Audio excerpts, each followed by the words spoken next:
Prabowo tegaskan kunci swasembada energi dari listrik tenaga surya. Menteri P2MI klarifikasi soal kerja di luar negeri. Puncak arus balik libur panjang. Polres Lampung Selatan musnahkan narkotika senilai 120 miliar rupiah.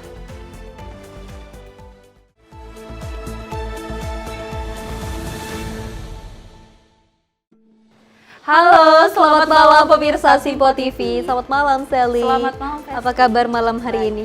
Harus baik ya dan juga masih semangat ya, karena kita berdua akan terus memberikan informasi yang terbaik untuk pemirsa di rumah terkait dengan politikan, ekonomi dan juga berita olahraga lainnya. Tentunya pemirsa, selain itu kami akan menghadirkan informasi terkait peristiwa. Tentunya bersama saya Sally Sregar dan saya Festi Rahmadi. Berikut informasinya untuk Anda.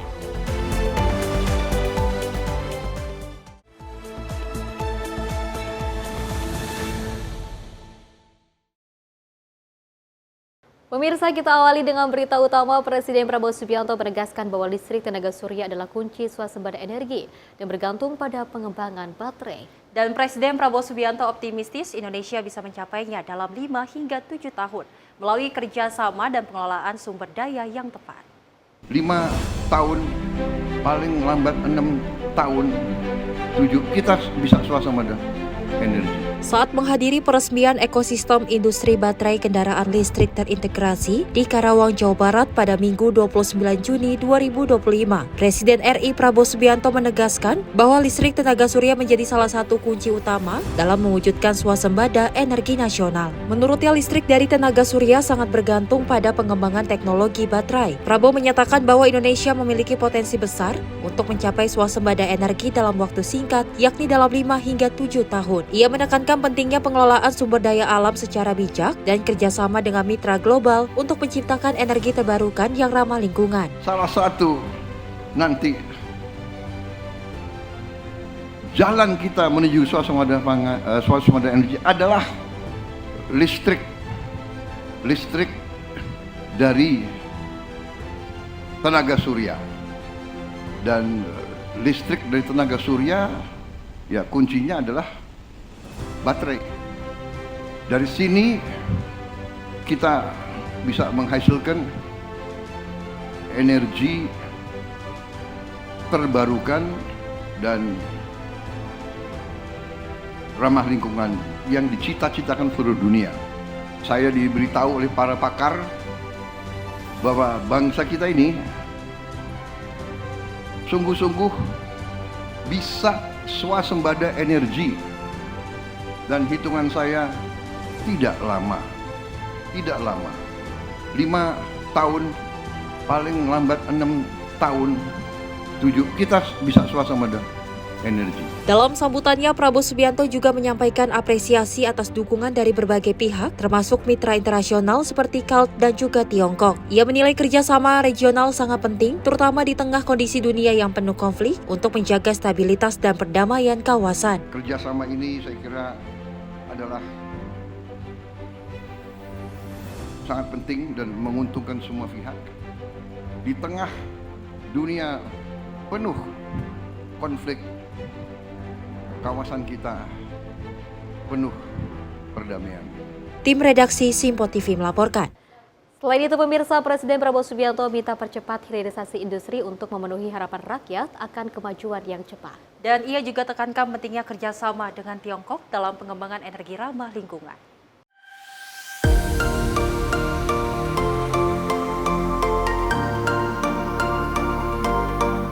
Presiden RI Prabowo Subianto menegaskan pentingnya percepatan hilirisasi industri dan meminta menterinya untuk bekerja dengan serius dan juga cepat. Prabowo menekankan bahwa rakyat sangat mengharapkan kemajuan yang cepat, khususnya dalam proyek baterai kendaraan listrik di Karawang. Prabowo mengingatkan bahwa cita-cita hilirisasi sudah menjadi visi panjang bangsa Indonesia sejak masa Presiden Soekarno hingga Jokowi. Hilirisasi dianggap sebagai kunci untuk mencapai swasembada dan kemajuan industri nasional di era modern. Hilirisasi akan jalan terus, momentum akan kita percepat.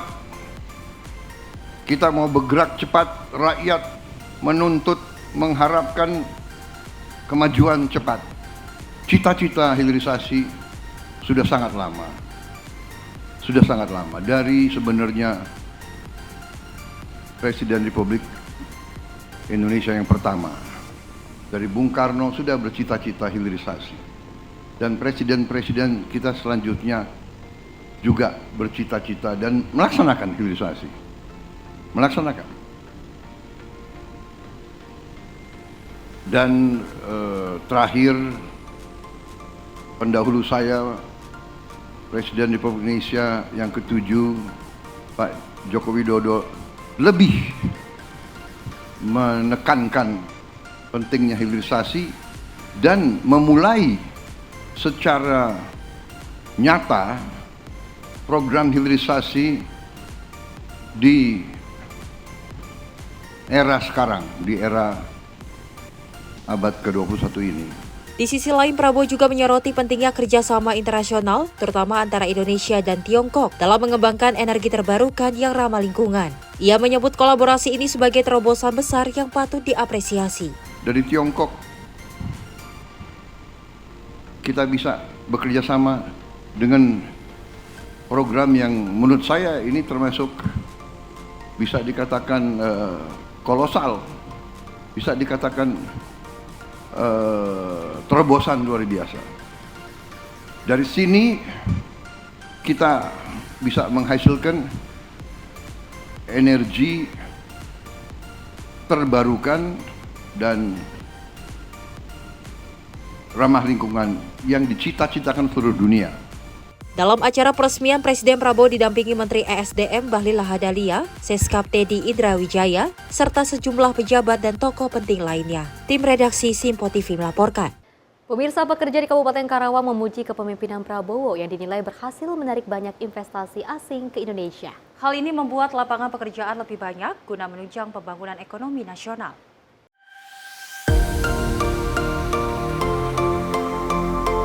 Presiden RI Prabowo Subianto disambut antusias masyarakat saat meresmikan proyek ekosistem baterai kendaraan listrik hasil kerjasama KALT dan Indonesia Battery Corporation di Karawang, Jawa Barat. Kehadiran Prabowo dinilai membawa semangat baru bagi para pekerja. Salah satu pekerja, Gaga Randi, yang menjabat sebagai warehouse supervisor di Departemen PMC, mengaku bangga bisa bertemu langsung dan berjabat tangan dengan Presiden. Momen tersebut sebagai pengalaman berharga bagi dirinya dan rekan-rekan kerja. Randi juga memuji kepemimpinan Prabowo yang dinilai berhasil menarik investasi asing ke Indonesia untuk mendorong pembangunan ekonomi di berbagai daerah, khususnya Karawang, Jawa Barat. Ia menambahkan bahwa perusahaannya akan bekerja sama dengan Dinas Ketenagakerjaan untuk membuka lebih banyak lapangan kerja guna menunjang pembangunan ekonomi nasional. Perasaan saya sangat senang sekali, terutama ini adalah momen besar bagi kami, bagi perusahaan kami, dan bisa bertemu langsung dan bahkan bisa berjabat tangan langsung dengan Kepala Negara Republik Indonesia, yaitu Bapak Prabowo Subianto. Saya sangat bangga sekali dengan Bapak Presiden Republik Indonesia atas kerja kerasnya dan prestasinya selama ini, sehingga banyak menarik investasi asing yang datang ke Indonesia. Kami pun juga akan bekerja sama dengan Disnaker terutama dan menciptakan lapangan tenaga kerja baru. Tim redaksi Simpo TV melaporkan. Pemirsa, Presiden Prabowo Subianto menegaskan Indonesia memilih menjaga perdamaian di tengah konflik global dan mengutamakan kerjasama dengan semua pihak. Dan Prabowo Subianto juga mengingatkan pentingnya prinsip bahwa memiliki banyak teman lebih baik daripada memiliki musuh. Tidak ada kemakmuran bisa kita capai tanpa perdamaian. Prabowo menekankan bahwa Indonesia selalu mengedepankan kerjasama dan kolaborasi dengan semua pihak. Ia juga mengingatkan pentingnya prinsip bahwa memiliki banyak teman lebih baik daripada memiliki musuh sebagai dasar hubungan dengan bangsa lain. Selain itu, Prabowo juga mengajak semua pihak untuk mempercepat hilirisasi industri demi mewujudkan kesejahteraan nasional. Ia berkomitmen untuk mempercepat langkah agar kemajuan ekonomi dapat dirasakan oleh seluruh rakyat. Di tengah dunia penuh konflik, kawasan kita penuh perdamaian dan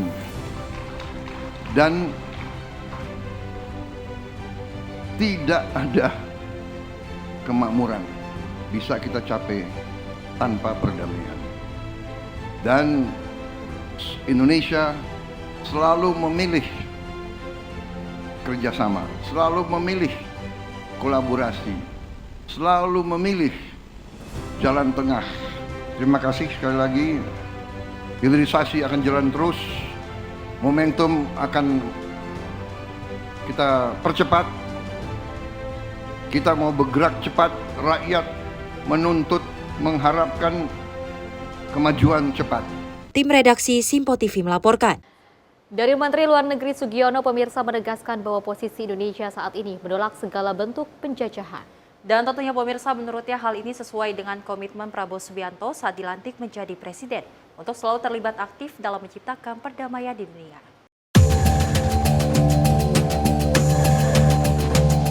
Menteri Luar Negeri Sugiono menghadiri rapat kerja bersama Komisi 1 DPR di Kompleks Parlemen Senayan, Jakarta pada Senin pagi.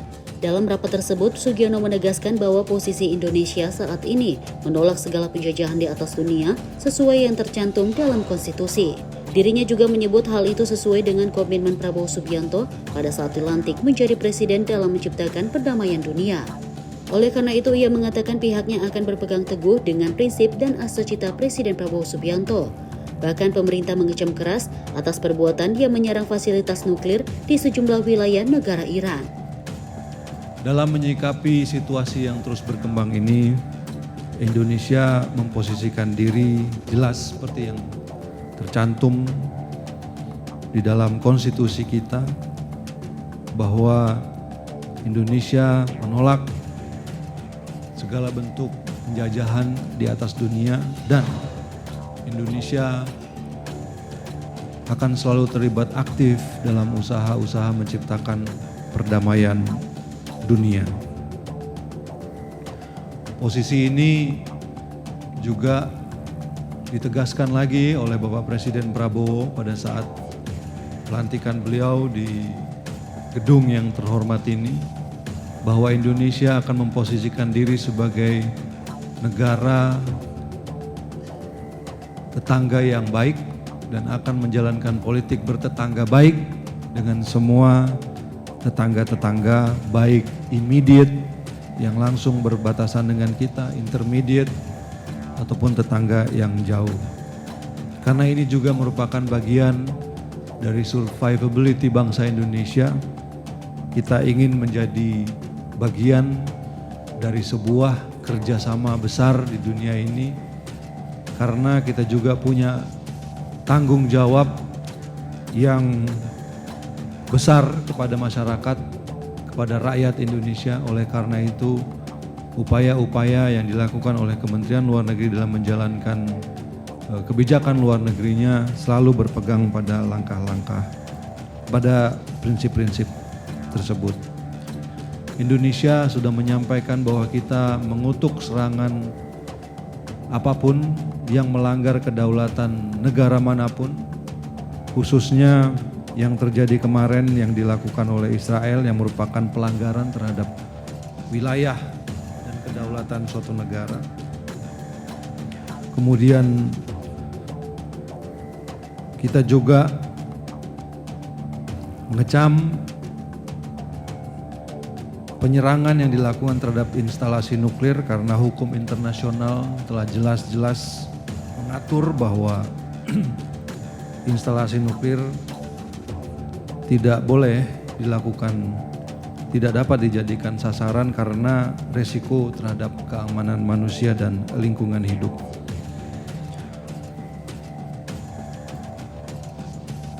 Dan juga membahayakan rezim non-proliferasi senjata nuklir dan traktat non-proliferasi senjata nuklir. Dari Jakarta, Farijal Ahmad Amin, Simpo TV melaporkan. Informasi lainnya, pemirsa, mulai 1 Juli 2025 KAI menambah perjalanan LRT Jabodebek menjadi 398 perjalanan per hari kerja dengan 24 rangkaian. Penambahan ini, pemirsa, dilakukan untuk memenuhi meningkatnya kebutuhan pengguna dan memperpendek waktu tunggu kereta. PT Kereta Api Indonesia Persero menambah jumlah perjalanan LRT Jabodebek mulai 1 Juli 2025 sebagai respon terhadap meningkatnya antusiasme masyarakat terhadap transportasi publik. Pada hari kerja, jumlah rangkaian dioperasikan bertambah menjadi 24, naik dari 22 sebelumnya. Hal ini mendorong peningkatan jumlah perjalanan harian dari 366 menjadi 398. Informasi jadwal keberangkatan secara lengkap dapat diakses melalui akun resmi LRT Jabodebek. Diketahui selama Maret hingga Juni 2025, rata-rata pengguna harian LRT Jabodebek mencapai 95.586 orang, meningkat sekitar 10% dibandingkan periode sebelumnya. Penambahan perjalanan ini diharapkan dapat semakin mempermudah mobilitas masyarakat. Selain itu, waktu tunggu antar kereta juga dipersingkat seperti pada lintas Cawang Duku Atas yang kini hanya 4 menit 42,5 detik. Pada hari Sabtu, jumlah rangkaian bertambah menjadi 20 dengan total 326 perjalanan, sementara jadwal hari Minggu dan libur nasional tetap 270 perjalanan. Penambahan ini merupakan bagian dari komitmen KAI dalam menyediakan layanan transportasi publik yang andal dan nyaman. Tim redaksi Simpo TV melaporkan. Selain itu, pemirsa, Menteri P2MI Abdul Qadir Karding menerima kepulangan jenazah pekerja migran Indonesia dari Korea Selatan. Dan tentunya pemerintah Indonesia mendapatkan kabar duka terkait dengan meninggal dunianya pekerja migran Indonesia yang bernama Ngadiman yang meninggal dunia akibat kecelakaan kerja.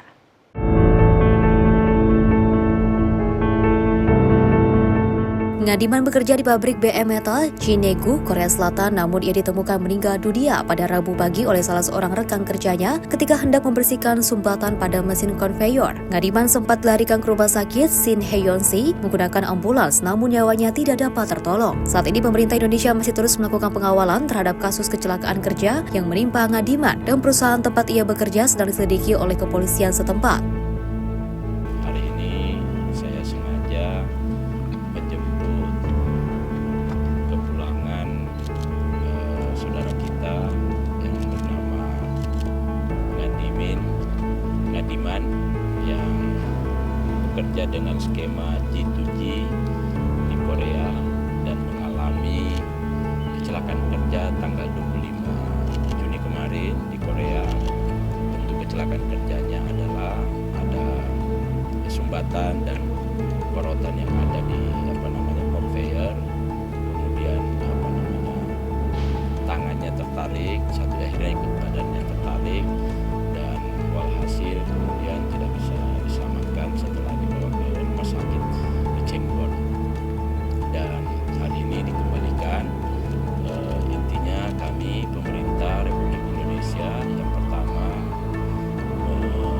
menyampaikan rasa duka yang mendalam atas meninggalnya saudara kita Ngadiman yang bekerja sebagai pekerja migran Indonesia di Korea. Iya dong, kita akan kawal perusahaan, berikan hak-haknya kepada almarhum. Yang kedua, kalau memang ada proses hukum yang ada di sana juga tetap kita pantau. Intinya kita hadir. Pak, yang melaporkan siapa Pak? Yang melaporkan kejadian ini? Di mana? Kalau di kan beda. Informasi dari KBRI.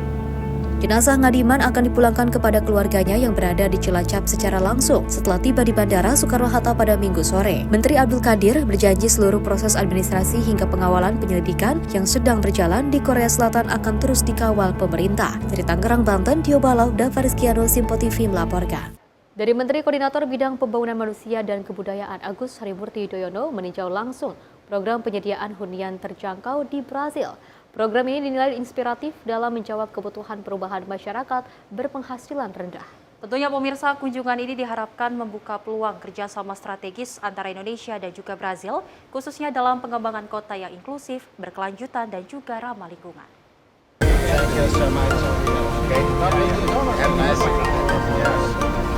Dalam kunjungannya ke Brasilia, ibu kota Brasil, Menko PMK Agus Harimurti Yudhoyono menyempatkan diri meninjau langsung program perumahan rakyat bertajuk Minha Casa Minha Vida. Program ini telah menjadi salah satu model inspiratif dalam penyediaan hunian layak dan terjangkau bagi masyarakat Brasil, khususnya bagi keluarga berpenghasilan rendah. Menko PMK melihat langsung bagaimana integrasi kebijakan sosial, desain perumahan, hingga akses transportasi menjadi satu kesatuan, sistem pembangunan kota yang manusiawi dan berkelanjutan. Dalam unggahan di akun Instagram resminya, AHY menyampaikan harapannya agar kemitraan Indonesia-Brazil di bidang perumahan rakyat dan pengembangan kota berkelanjutan bisa semakin diperkuat ke depan. Kunjungan ini juga mencerminkan komitmen pemerintah Indonesia dalam menjajaki berbagai model pembangunan kota yang pro rakyat, serta membuka ruang kerjasama internasional demi kesejahteraan masyarakat. Tim redaksi Sinpo TV melaporkan. Pemirsa, Wakil Menteri Agama Romo Syafi'i menghadiri peringatan Salatul Muharram 1447 Hijriah sekaligus meresmikan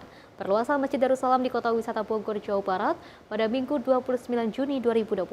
Dalam kesempatan itu, pemirsa, Wakil Menteri Agama menegaskan pentingnya peran masjid sebagai pusat pemberdayaan umat, tak hanya sebagai tempat ibadah, tetapi juga sebagai sentra pendidikan, ekonomi, hingga solidaritas sosial. Wakil Menteri Agama Romo Syafi'i menghadiri peringatan Tahun Baru Islam 1 Muharram 1447 Hijriah sekaligus meresmikan perluasan Masjid Darussalam di kawasan Kota Wisata Bogor, Jawa Barat pada Minggu pagi 29 Juni 2025. Dalam sambutannya, Romo Syafi'i menegaskan bahwa masjid hari ini tak cukup hanya sebagai tempat ibadah.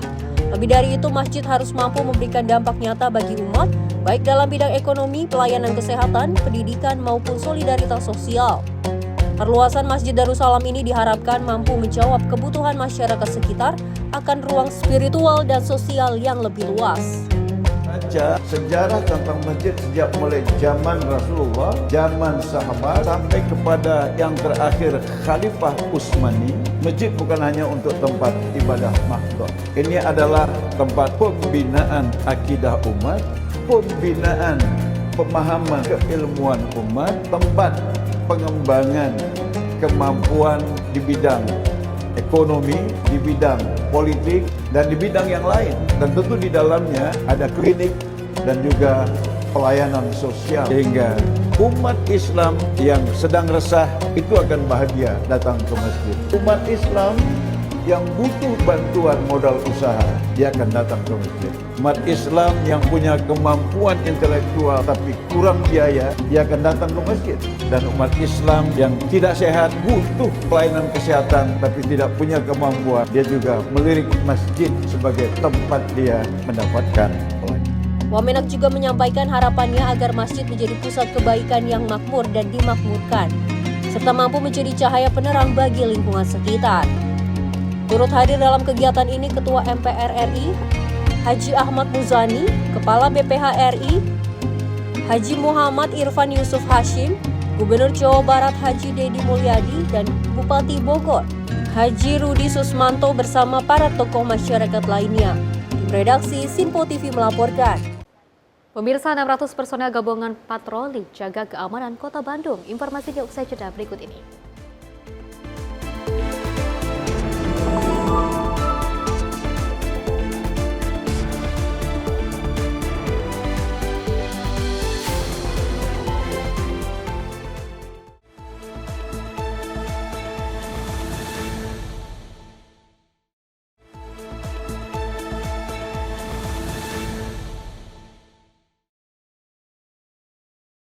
Terima kasih pemirsa, Anda masih menyaksikan Menyapa Indonesia Malam. Informasi kita lanjutkan di mana Menteri Pelindungan Pekerja Migran Indonesia Abdul Qadir Karding meluruskan ungkapannya terkait warga negara Indonesia untuk mencari kerja di luar negeri. Namun peluang bekerja di luar negeri merupakan alternatif di tengah kebutuhan lowongan kerja di Indonesia. Saya mengatakan ada peluang sekitar 1,6 juta.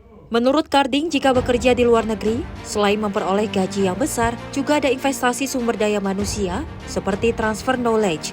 Karding juga menyampaikan jika mendorong kerja di luar negeri merupakan tugas pokok dan fungsi dirinya sebagai Menteri P2MI.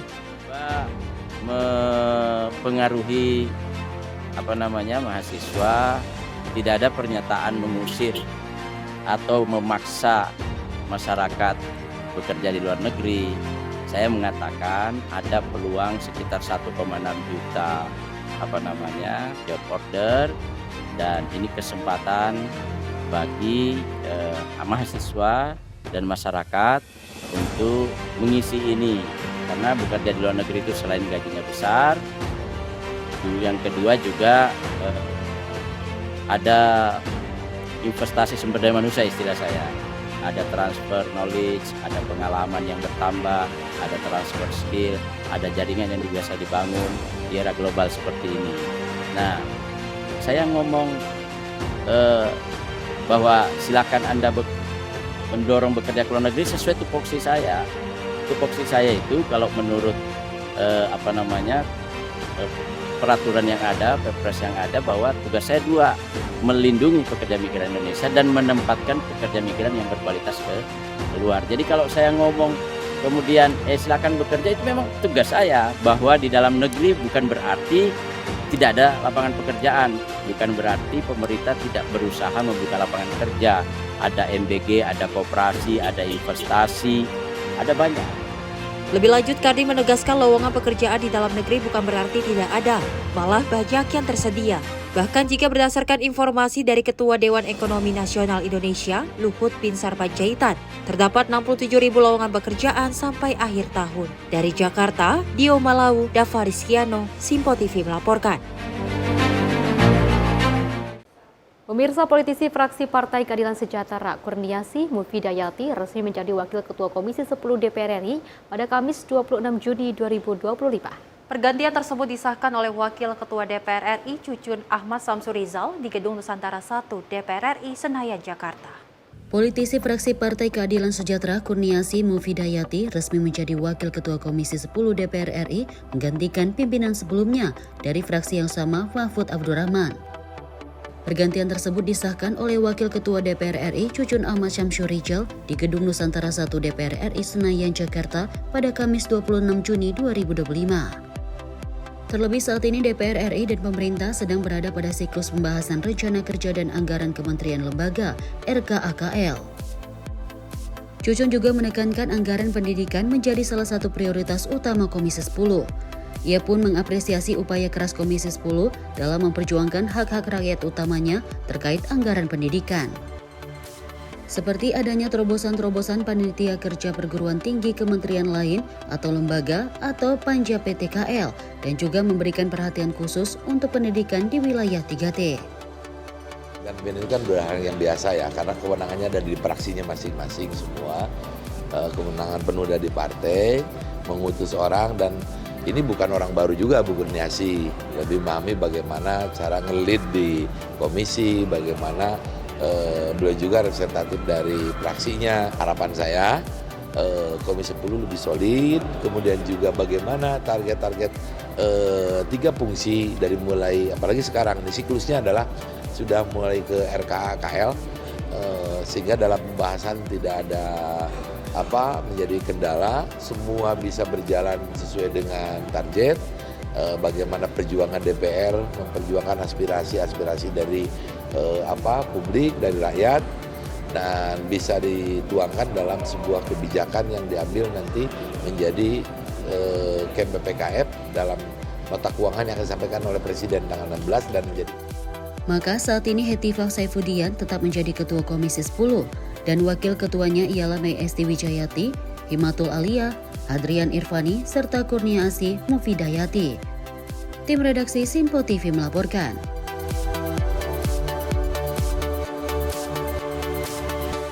Informasi lainnya, pemirsa, Wali Kota Bogor Dedi Rahim mengajak seluruh masyarakat untuk turut serta menjaga dan juga melestarikan alam dan lingkungan. Sesuai tema HJB ke-543 yakni Raksa Jaga Dita, pesan bagi seluruh masyarakat Bogor untuk dapat melestarikan alam.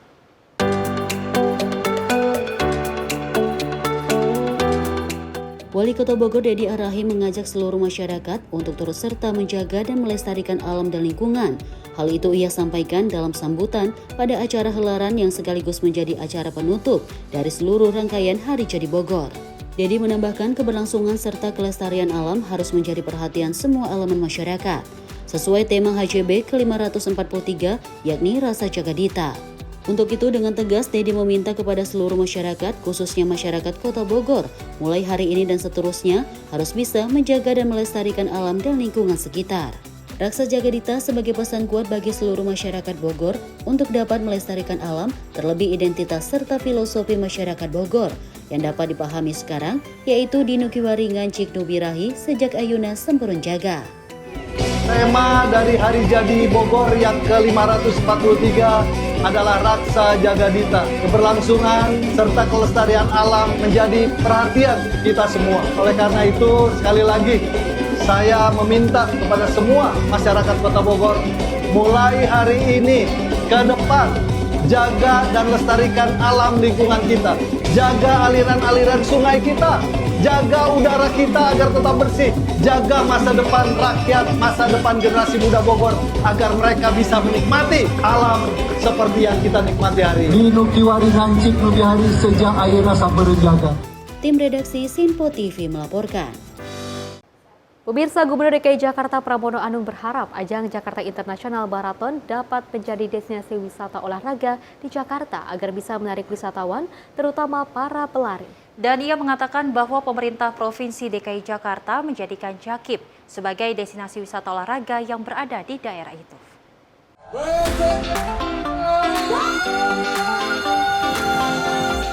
Jakarta International Marathon atau JAKIM 2025 yang digelar pada Minggu 29 Juni 2025 pagi dilaporkan diikuti oleh 31.000 peserta.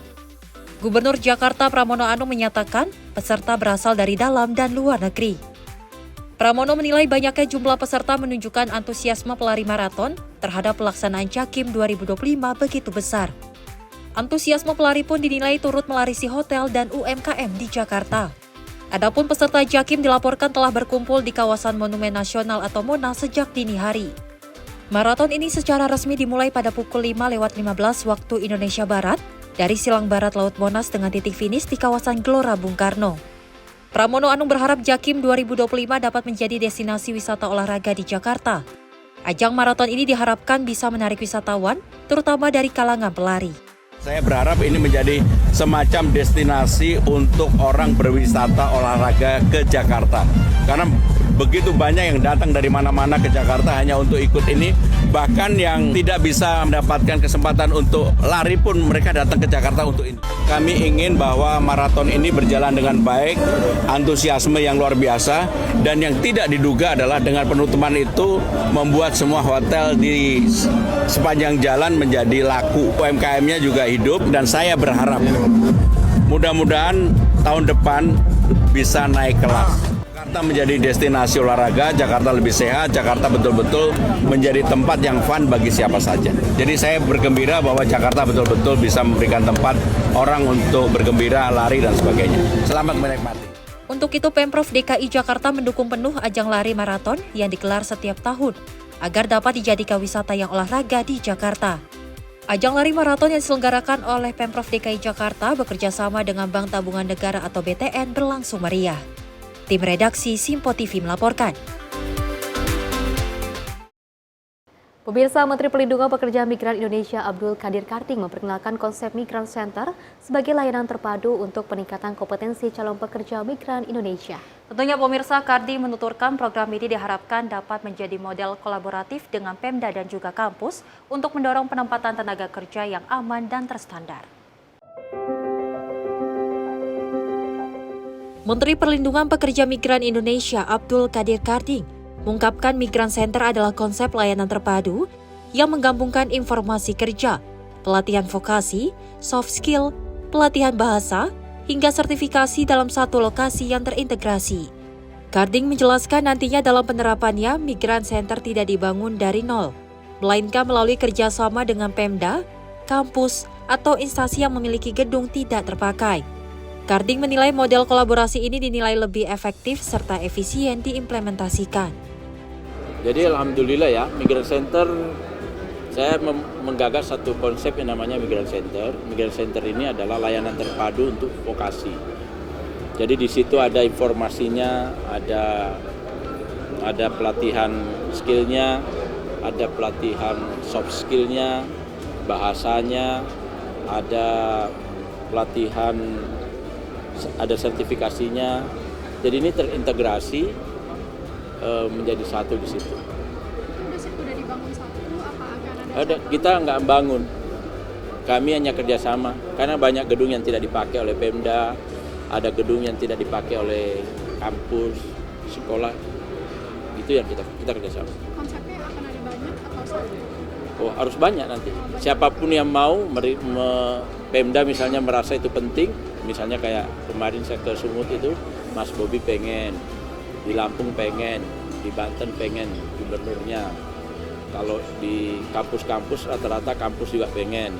Jadi model kami memperkuat kolaborasi. Targetnya berarti ada di beberapa daerah? sebanyak-banyaknya lebih bagus. Karena ini membantu pengamanan juga. Jadi kita bisa kontrol pemberangkatan dan pelatihan itu dengan baik. Dari Jakarta, Jihan Nabila, Mutia Anggiani, Simpo TV melaporkan. Dari Ketua Umum PSSI Erick Thohir menutup turnamen sepak bola usia dini yang diselenggarakan Andre Rosiade di lapangan mini soccer Asiop Cup Sentul, Babakan Badang, Kabupaten Bogor, Jawa Barat. Turnamen sepak bola usia dini ini pemirsa sangat diperlukan dalam upaya mencari bakat pemain sepak bola sejak dini.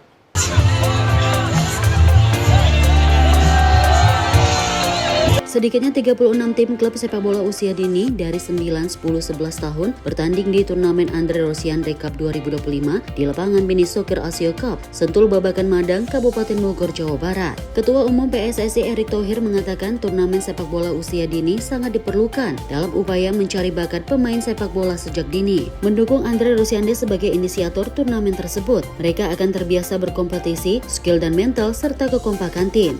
Mengapresiasi ya kejuaraan seperti ini. Ini kejuaraan dilakukan oleh Pak Andre Rosiade. Saya tahu dia tokoh sepak bola, keluarga sepak bola, tetapi tidak hanya peduli tadi mengenai keluarganya. Bagaimana sekarang berpartisipasi kepada masyarakat. Jadi saya berharap ya kejuaraan seperti ini Pak Andre jangan main sekali. Kalau bisa berkali-kali gitu. Paling tidak setiap tahun harus ada. Insya Allah 9 Agustus kita akan adakan event di tempat yang sama di sini. Kalau hari ini 3 kelompok umur di 9, 10, 11 ada 36 tim. Insya Allah sesuai dengan hari kita akan adakan 5 kelompok umur 28, 11, 10, 11 dan 12 masing-masing kelompok umur 16 tim Pak Menteri, dan insya Allah jadi 8 dari pagi sampai maghrib kita akan ada tim. Andre memang yang 8 ya. Andre Rosiade menambahkan di bulan Agustus 2025 nanti akan menggelar turnamen yang sama dengan mempersertakan klub di Jabotabek usia mulai 8, 9, 10, 11, 12 tahun dan diikuti 80 peserta. Dari Bogor, tim kontributor Simpo TV melaporkan. Informasi lainnya, pemirsa, Forkopimda Bandung menggelar patroli gabungan skala besar sebagai langkah konkret menjaga stabilitas keamanan dan ketertiban Kota Bandung. Tentunya pemirsa, sebanyak 600 personil gabungan dari unsur TNI, Polri, Satpol PP, dan Dinas Perhubungan diturunkan dalam operasi malam ini.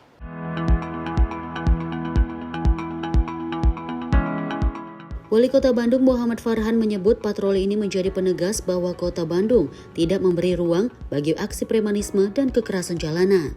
Selain itu, menjelang masa libur sekolah dan lonjakan wisatawan, Pemkot Bandung ingin memastikan situasi tetap kondusif. Menurut Farhan, kota ini saat ini menjadi tujuan utama wisata, termasuk bagi tamu-tamu penting dari dalam dan luar negeri. Sedangkan jam malam untuk para pelajar, aturan tersebut tetap berlaku, namun akan disesuaikan selama masa liburan. Selama tidak terjadi pelanggaran hukum, razia tidak akan dilakukan. Namun setelah libur sekolah usai, penegakan akan kembali diberlakukan seperti biasa. Hari ini kita melepas patroli gabungan antara TNI, Polri, aparat-aparat dan juga lembaga-lembaga pengamanan dan ketertiban lainnya di Kota Bandung. Termasuk dalamnya ada Dishub, ada juga Satpol PP. Nah, tujuannya tentu adalah untuk merespon beberapa kejadian yang lumayan meresahkan. Jadi kita pastikan para pelaku sudah mulai teridentifikasi ya Pak Kapolres, dan kita akan segera lakukan penangkapan, dan sekarang kita lakukan pencegahan serta untuk menunjukkan pesan bahwa hal itu harus tidak boleh terjadi lagi. Sementara itu, Kapolrestabes Bandung Kombes Pol Budi Sartono memastikan seluruh aparat akan bersiaga penuh dan tak segan mengambil tindakan terhadap pelaku kriminal. Ia juga menegaskan bahwa patroli malam bukan sekedar berkeliling. Petugas akan menghentikan dan memeriksa iring-iringan kelompok bermotor yang mencurigakan. Patroli dibagi ke dalam 3 sektor wilayah yang menjadi titik fokus, meliputi wilayah tengah Kota Bandung, wilayah timur dan barat. Jadi tadi sampaikan dengan Pak Wali Kota bahwa kami seluruh aparat di Kota Bandung, TNI, Polri, dan dari Pemkot berkomitmen untuk menyediakan segera gangguan Kamtibmas, khususnya dari kelompok-kelompok yang ingin membuat resah di Kota Bandung, baik itu kelompok promotor, geng motor, ataupun premanisme. Dan khusus pada malam hari ini, kita gabungan patroli skala besar, TNI, Polri, dan dari Pemkot untuk menunjukkan ke warga Kota Bandung bahwa kita siap menjaga warga Kota Bandung agar berkegiatan dengan aman. Dan untuk para pelaku yang kemarin telah membuat keresahan akan kita kejar sampai kita tangkap. Tim redaksi Sinpo TV melaporkan. Peringatan Hari Keluarga Nasional atau Harganas tahun ini dimulai dari titik paling selatan Indonesia, yakni Pulau Rote, Nusa Tenggara Timur. Kirap ini membawa pesan penting tentang peran strategis keluarga dalam membangun masa depan bangsa. Dan dari Menteri Dukbangga, Wihaji mengatakan ataupun menyerahkan Pataka Harganas sebagai simbol estafet semangat keluarga.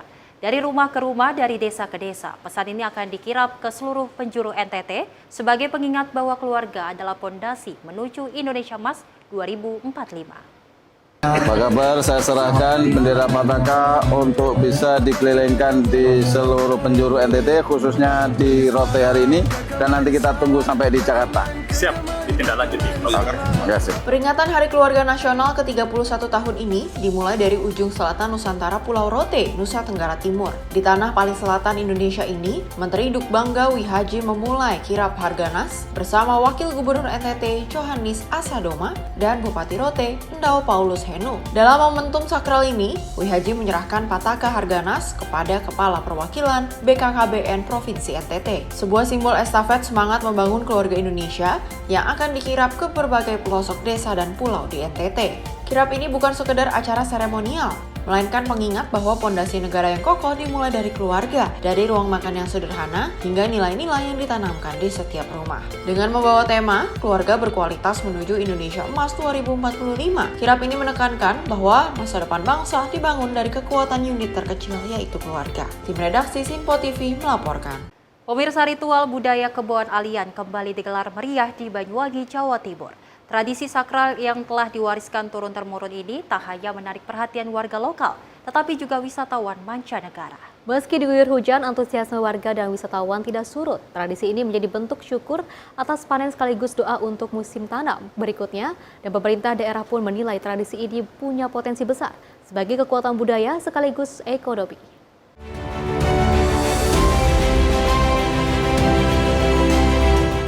Guyuran hujan tak menyurutkan semangat ribuan pengunjung yang memadati Desa Alian, Kecamatan Rogo Jambi, Banyuwangi pada Minggu 29 Juni 2025. Mereka datang untuk menyaksikan langsung prosesi budaya tahunan Kebon Alian, tradisi sakral masyarakat Osing yang digelar setiap bulan Suro.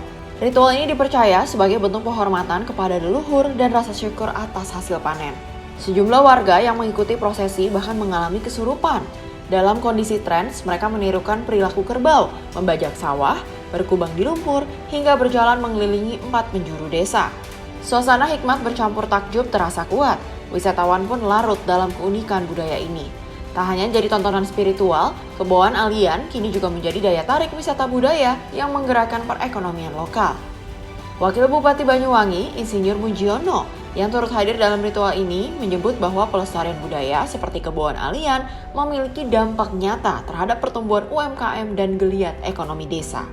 Pemerintah daerah pun berkomitmen untuk menjaga dan mempromosikan kekayaan tradisi seperti ini ke dunia internasional. Tim redaksi Sinpo TV melaporkan. Pemirsa, Kasat Jenderal TNI Maruli Simanjuntak menyatakan komitmen TNI Angkatan Darat untuk mendorong pembangunan kebun buah skala besar bagi kepentingan masyarakat. Program ini diharapkan dapat menjadi pilot project nasional yang dimulai dari Jawa Barat.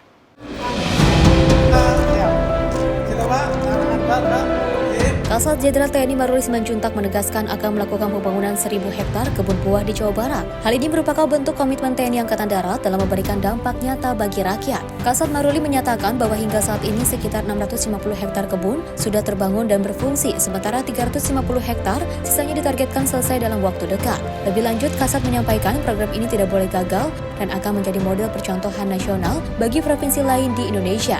Untuk itu, ia meminta seluruh jajaran termasuk Pangdam, Korem, dan Kodim untuk tidak menganggap enteng tanggung jawab ini dan berkomitmen sepenuh hati demi kepentingan masyarakat. Jadi saya meyakini Pak, kalau ini bisa betul-betul bisa berjalan Pak, saya meyakini bahwa perubahan akan banyak di masyarakat dan saya berharap ini pilot projectnya untuk seluruh provinsi.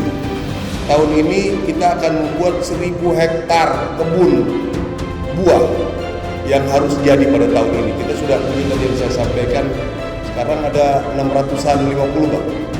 650 hektar sudah jadi. Sisanya masih berjalan ke depan 350 lagi 1.000. tahun depan kita sudah juga koordinasi dengan PI 1.000 hektar lagi. Jadi saya titip pada Pangdam, Danrem, Dandim, jangan ada berpikiran sedikit pun untuk melewatkan segala macam. Ini untuk kepentingan masyarakat. Dari Jakarta, Simpo TV melaporkan. Pemirsa, raup keuntungan dari budidaya tanaman hias, namun usai jeda tetap bersama kami.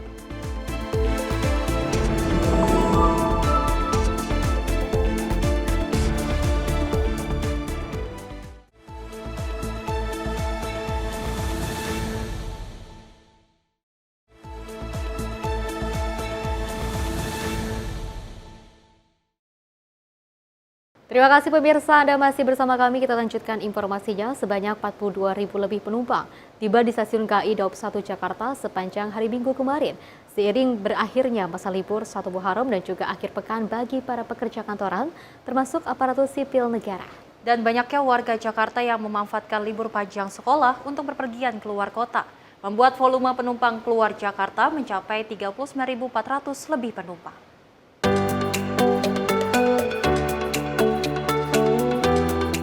Puncak arus balik masa libur 1 Muharram terjadi di Stasiun Pasar Senen, Jakarta Pusat pada Minggu malam.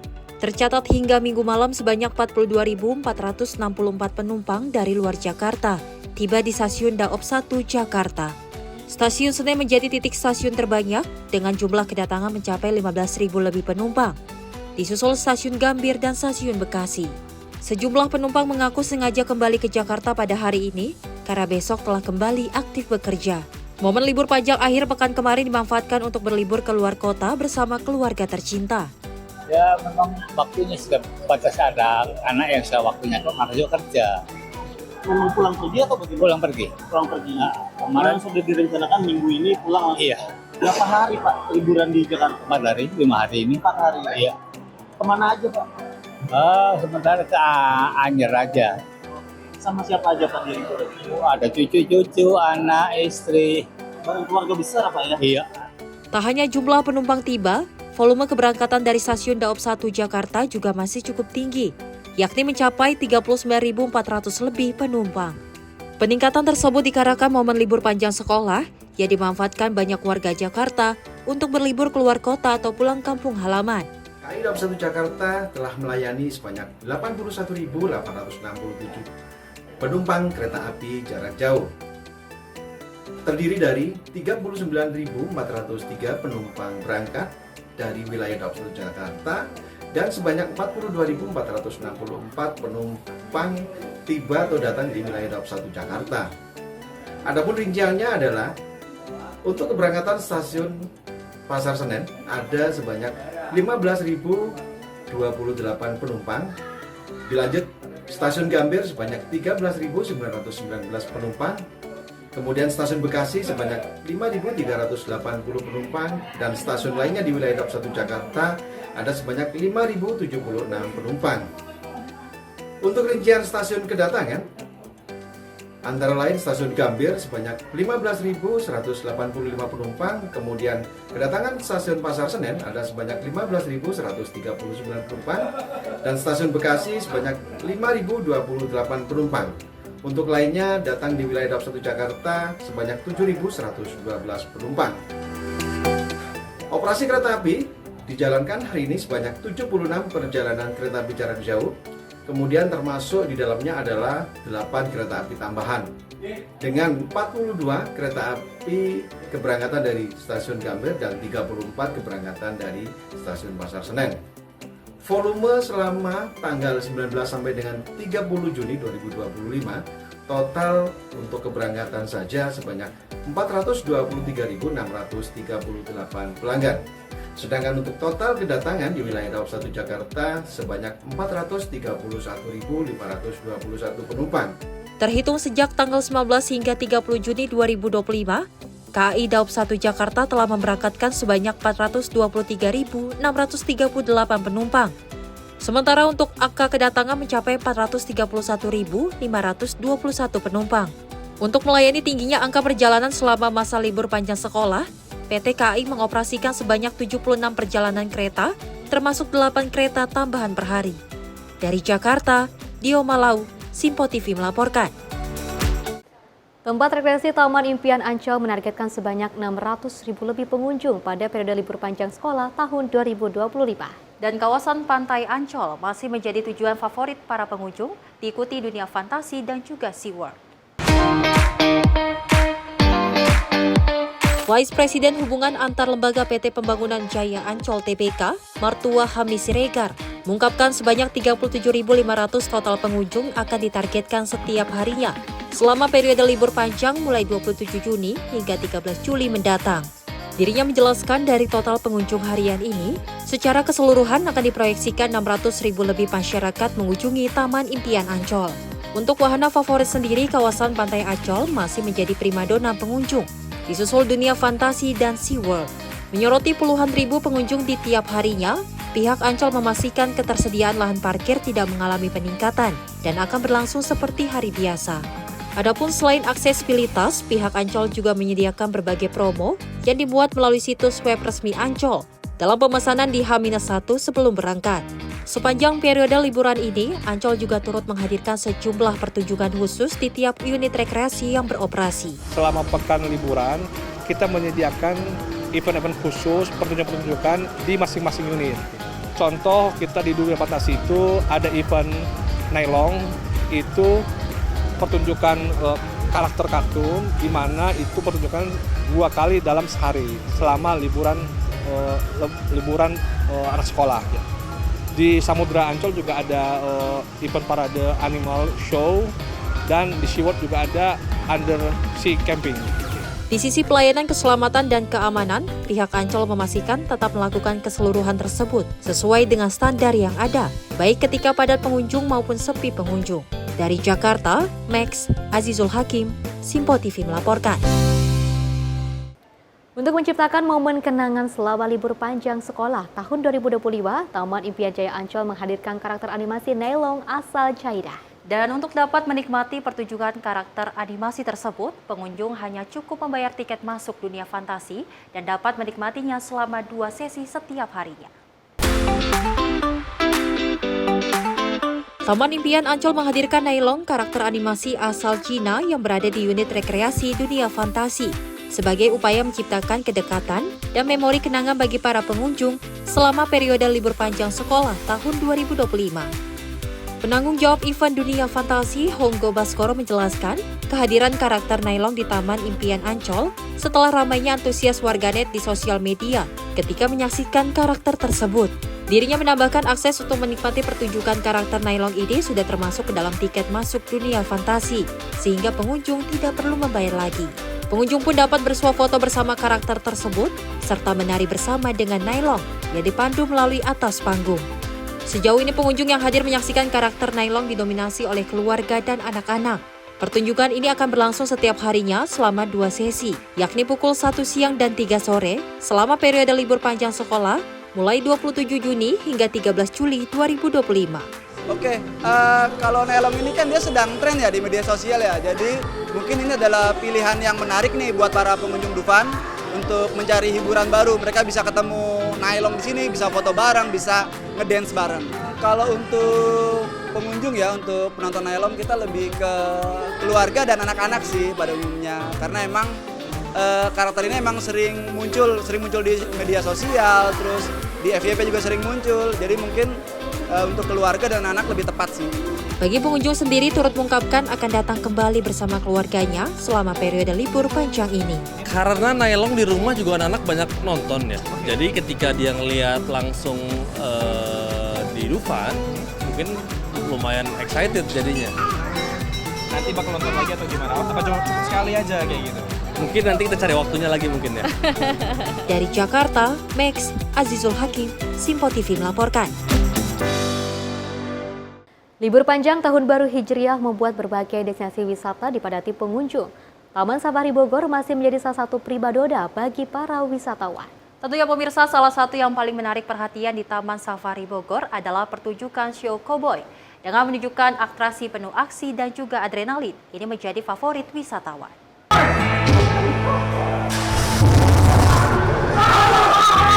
Taman Safari selalu menjadi primadona wisata.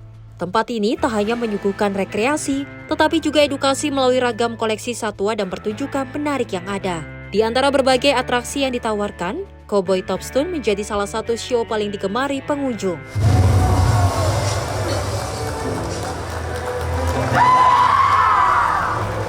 Dengan menghadirkan suasana khas Wild West lengkap dengan kostum cowboy, kuda hingga adegan tembak-tembakan yang menegangkan juga aksi serunya menjadi daya tarik tersendiri hingga banyak penonton yang antusias menyaksikannya. Yang paling suka barusan itu tuh, ini Cowboy Show, iya Cowboy Show ya. Kenapa tuh Bu Ibu suka banget sama Cowboy Ya Show? suka aja, itu seru gitu ya. Karena emang justru saya kesini ngincernya yang cowboy. Kenapa gitu tuh?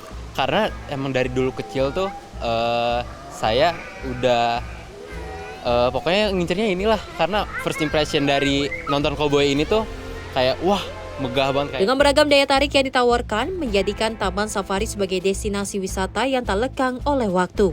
Dari Bogor, Jawa Barat, Nadia Kusuma, Simpo TV melaporkan. Di sisi lain, Taman Safari Bogor masih menjadi destinasi wisata favorit masyarakat untuk menghabiskan waktu libur panjang bersama keluarga dalam rangka memperingati 1 Muharram 1446 Hijriah. Dan wahana edukasi Baby Zoo menjadi salah satu tempat favorit pengunjung di Taman Safari Bogor, Jawa Barat karena selain bisa melihat satwa dari dekat, pengunjung juga bisa berinteraksi langsung dengan memberi makan satwa tersebut.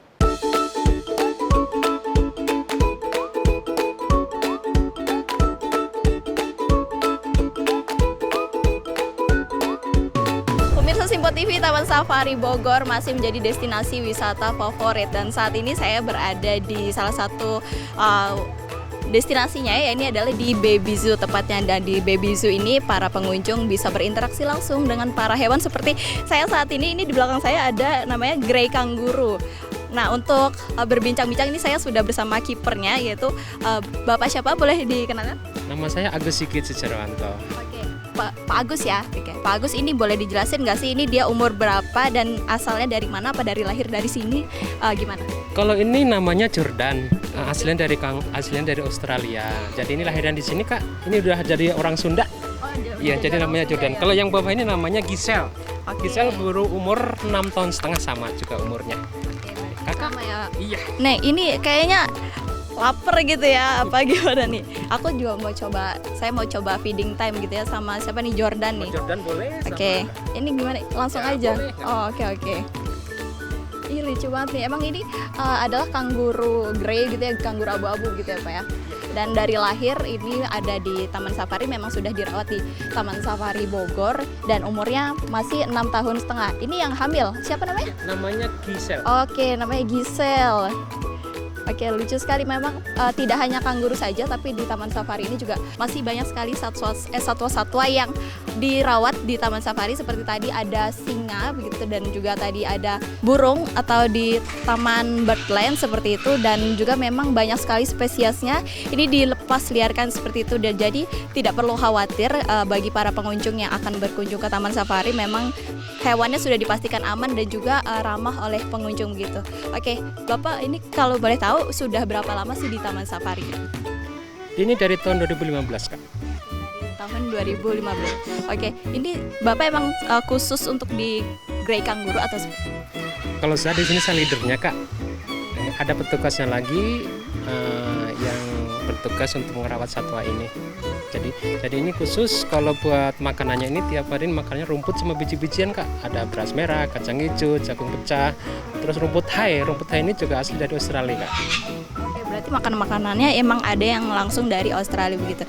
Oke, kalau selain kanguru ini wisata satwa favorit yang jadi favorit pengunjung tuh apa sih Pak? Kalau di sini favoritnya tuh pertama tuh ke ipi Kak ya, ke panda, giant panda. Itu favoritnya begitu Kak. Ini lagi hamil, kira-kira hamilnya berapa bulan dan lahiran kapan nih Pak? Kalau lahiran ini bukan lahiran Kak ya, jadi ini dari umur 0 hari sampai 6 bulan Kak. Kalau udah 6 bulan dia bisa nongol kepalanya, kalau udah 7 bulan dia udah keluar dari kantongnya. Iya. Anaknya itu diperkirakan umur 1 hari itu 2 cm aja Kak. Kalau boleh tahu, ini kan hari ini libur panjang. Nah, untuk mengantisipasi kepadatan pengunjung yang mau berinteraksi dengan satwa-satwa di sini itu seperti apa sih Pak?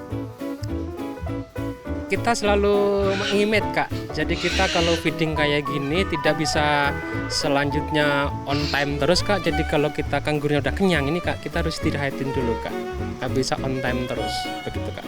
Ini kan ada safari malam, apa satwa-satwanya juga aktif di malam hari? Kalau safari malam tetap Kak, sama kayak siang, cuma bedanya ada siang juga ada malam. Tapi lebih menantang tuh malam Kak. Iya. Karena kalau siang udah biasa Kak, jadi kalau malam itu ada suasana malam, gimana sih aktivitas satwanya kalau malam itu kayak apa begitu. Terima kasih atas informasinya Bapak, selamat maju, selamat aktivitas kembali. Oke, baik itu dia pemirsa, memang kalau pemirsa mau bingung gitu ya, akan berwisata kemana, ini Taman Safari ini bisa menjadi salah satu destinasi wisata yang patut dikunjungi oleh para pengunjung atau para masyarakat yang sedang menikmati libur panjang. Demikian informasi kali ini dari Jakarta, Sri Dewi Andayani, Mutia Aldi melaporkan untuk Sinpo TV. Mengawali Tahun Baru Jawa 1 Suro 1959 atau 1 Muharram 1447 Hijriah, Mini Zoo Jogja Exotarium menggelar ritual kirap budaya dan juga memandikan kerbau bule di sebuah embung. Kirap budaya memandikan kerbau bule ini pun menjadi atraksi yang menarik bagi pengunjung destinasi wisata satwa langka yang ada di Kabupaten Sleman, Yogyakarta.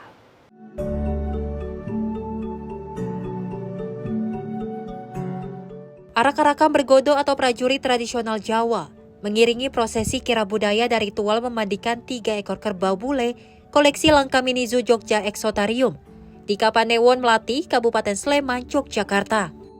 3 ekor kerbau bule ini diarak menuju ke sebuah embung yang berada di zona timur Mini Zoo Jogja Exotarium. Turut mengiringi kirap budaya ini tari edan-edanan yang diperankan oleh anak-anak usia sekolah dasar. Di belakangnya turut mengikuti sejumlah remaja membawa hewan langka koleksi Mini Zoo Jogja Exotarium seperti burung makau, iguana, hingga ular dan juga musang. Setibanya di embung, peserta kirap berbaris mengelilingi embung untuk sejenak berdiam memanjatkan doa. Setelah itu prosesi inti memandikan kerbau bule pun kemudian dimulai, yang diawali dengan tabur bunga ke dalam embung. Media ada kerbau bule yang mau dikirap, jadi anak saya tertarik terus ke sini. Seru sih, anaknya jadi bisa tahu kerbau itu nggak cuman ada warnanya yang coklat, tapi ada yang warnanya albino putih, jadi dia tahu. Senang banget sih bisa ngelihat tradisi Jawa secara langsung ada di Mini Zoo Exotarium ya. Jadi bisa untuk edukasi anak saya ini bahwa di Jawa itu ada loh kirap dari turunan kerbau bule gitu, dari mana? Kasunanan Solo ya. Kirap budaya dan memandikan kerbau bule ini merupakan ritual tahunan dalam rangka menyambut Tahun Baru Jawa 1 Suro 1959 atau 2025. Dengan ritual memandikan kerbau bule 1 Suro 1959 Jawa, pengelola berharap pada tahun baru ini akan semakin banyak keberkahan dan kemudahan. Dengan tahun baru ini, yaitu hari ini 1 Muharram 1447 Hijriah atau 1 Suro tahunnya 1959. Nah, itu harapannya dengan semangat tahun baru, semangat baru, harapan baru, dan kita nanti betul-betul menjadi keberkahan baru yang jadi dapat rezeki setahun ke depan dan seterusnya itu diberikan kemudahan, kelancaran, kesuksesan dalam usaha di Mini Zoo Jogja. Kerbau bule koleksi Mini Zoo Jogja Exotarium merupakan keturunan kerbau bule Kiai Slamet dari Keraton Surakarta. Keberadaannya menjadi koleksi unik dan daya tarik wisata budaya bagi para pengunjung. Dari Kabupaten Sleman, Yogyakarta, Wahyu Wibowo, kontributor Sinpo TV melaporkan. Pemirsa, kisah inspiratif tentang bisnis peternakan domba dan juga kambing datang dari pria muda Mupren usia 30 tahun, lulusan S2 yang berasal dari kampung Citundun Masjid, Desa Banyarsari, Kabupaten Lebak, Banten. Dan berkat ketekunannya, pemirsa, Mupren berhasil mengembangkan usaha peternakannya yang menghasilkan ratusan juta rupiah dalam setahun.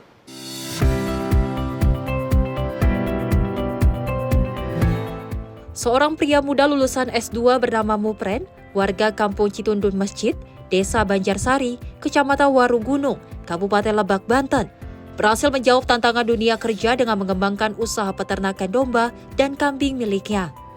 Usaha ternak ini telah dijalani sejak beberapa tahun terakhir dan telah berkembang dengan pesat. Mupren memiliki berbagai jenis domba dan kambing yang siap dijual. Bahkan kini, ia juga mulai memelihara sapi dan kerbau. Kisah suksesnya bermula dari hobi memelihara kambing sejak masih di bangku SMP. Saat itu ia sering diajak oleh sang kakek untuk mengembala kambing.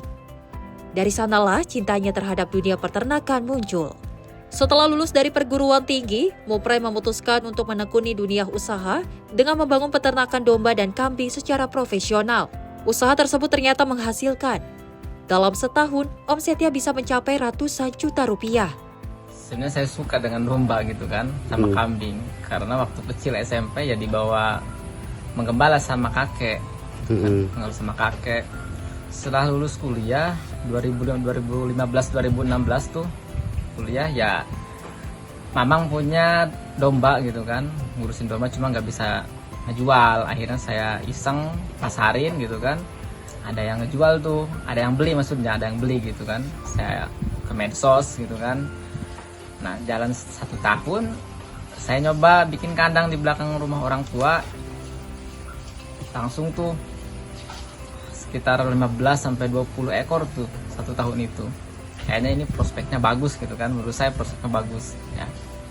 Karena lihat kondisi di kampung ya, banyak sawah gitu kan, banyak sawah, banyak rumput, terus banyak limbah yang bisa dimanfaatkan untuk pakan gitu kan.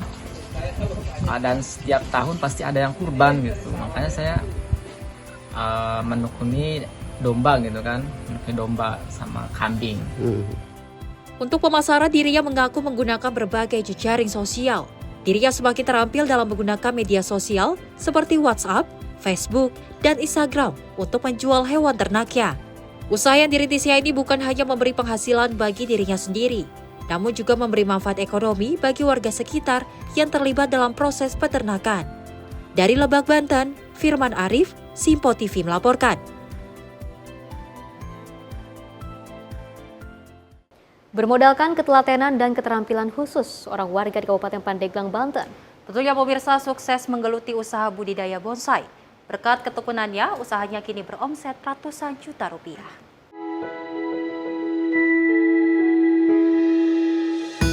Inilah deretan bonsai cantik hasil karya Zamzami, warga kampung Cadasari, Desa Cadasari, Kecamatan Cadasari, Kabupaten Pandeglang, Banten. Dengan modal ketelatenan dan juga keterampilan, bonsai hasil budidayanya sangat diminati oleh pembeli. Keunikan bentuk dan ciri khas yang dimiliki membuat bonsai ini dihargai hingga puluhan juta rupiah.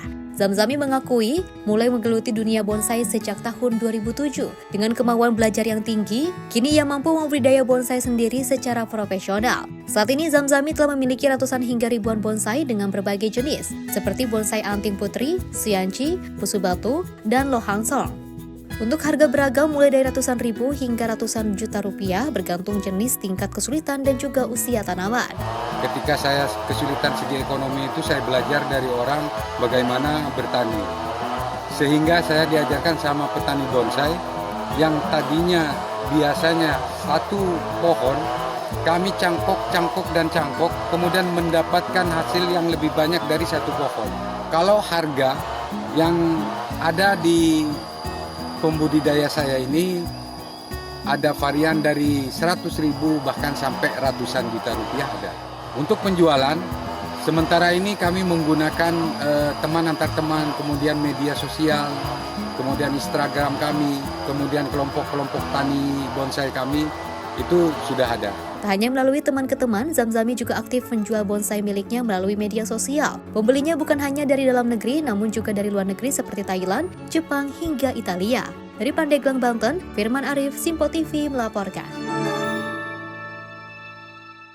Mengoleksi tanaman hias berbanderol selangit mungkin sudah biasa. Namun apa jadinya bila kolektor tanaman hias bukan hanya mengoleksi tanaman langka, tapi juga beralih menjadi petani yang berhasil menciptakan sejumlah tanaman hias seperti spesies baru. Salah satu yang sedang booming di kalangan kolektor tanaman hias adalah tanaman hias sirga, singkatan dari Anthurium siri dan kuping gajah, atau yang memiliki nama latin Anthurium crystallinum.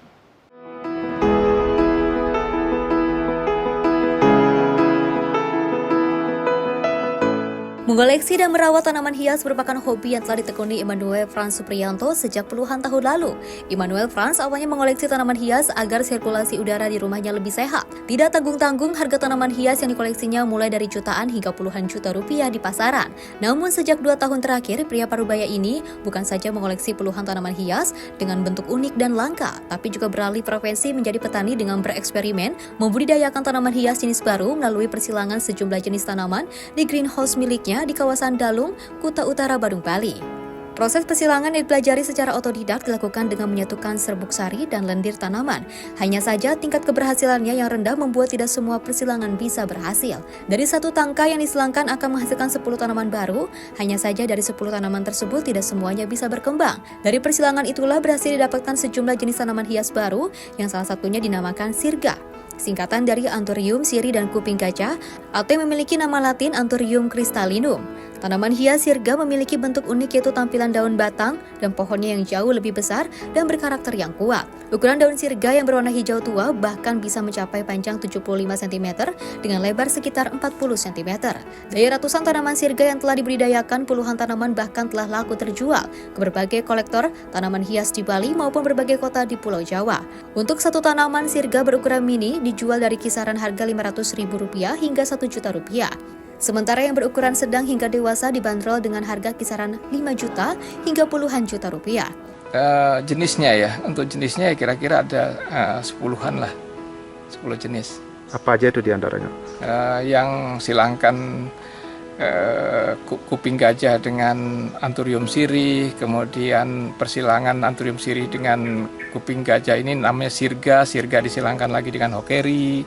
Kemudian silangan antara dorayaki dengan hokeri, silangan antara Garuda dengan gelombang cinta variegata, jadi macam-macam. Boomingnya tanaman hias jenis sirga lantaran perawatannya yang mudah serta daunnya yang cepat besar. Saat ini Immanuel Franz Supriyanto masih terus bereksperimen dengan mencoba menyilangkan tanaman sirga dengan Anthurium hokeri, sehingga kembali menghasilkan tanaman hias jenis baru. Selain itu juga dicoba persilangan jenis tanaman lainnya seperti Anthurium polydactylum disilangkan dengan Anthurium hokeri serta menyilangkan Philodendron dengan tanaman lain. Meski telah berhasil menciptakan tanaman hias spesies baru seperti sirga, Immanuel Franz Supriyanto mengaku belum berniat mengajukan hak paten dari temuannya. Karakter daunnya sangat bagus, sebentuk opal yang mengikuti silangan Anthurium sirih sama kuping gajah magnificum. Ini apa sih keistimewaannya nih Pak? Keistimewaannya ini karena tanaman langka sekali. Ini hasil dari silangan. Artinya masih jarang ditemui gitu Pak ya? Masih jarang. Sudah banyak Bapak ini Pak mengoleksi seperti ini Pak? Ini untuk silangan baru satu ini aja. Artinya nih di tempat lain belum bisa ditemui Pak ya? Belum ditemui di tempat lain. Keberadaan tanaman hias selain mempercantik halaman juga bisa memberikan ketenangan, kesejukan, dan kesegaran seisi rumah. Selain itu, keberadaan tanaman hias juga dapat mendamaikan hati dan pikiran serta menurunkan mood swing para kolektornya. Dari Bali, Bagus Raditya, Simple TV melaporkan.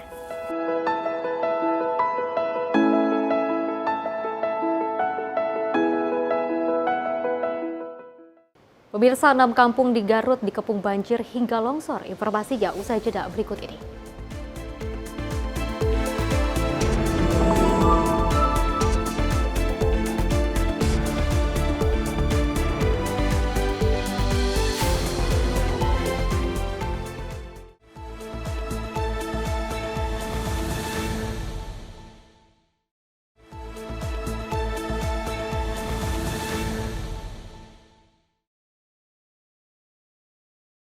Selamat malam pemirsa, Anda masih menyaksikan Menyapa Indonesia Malam. Informasi kita lanjutkan terkait peristiwa di mana anggota Sat Narkoba Polres Lampung Selatan menangkap 34 tersangka kasus narkotika lintas pulau dengan barang bukti 396 kg narkotika golongan 1 jenis sabu dan juga ganja. Polres Lampung Selatan menyita barang bukti bernilai Rp120 miliar lebih tersebut.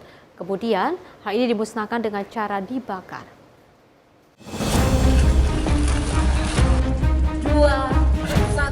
Satuan Reserse Narkoba Polres Lampung Selatan mengungkap 24 kasus peredaran narkoba selama April hingga Juni 2025.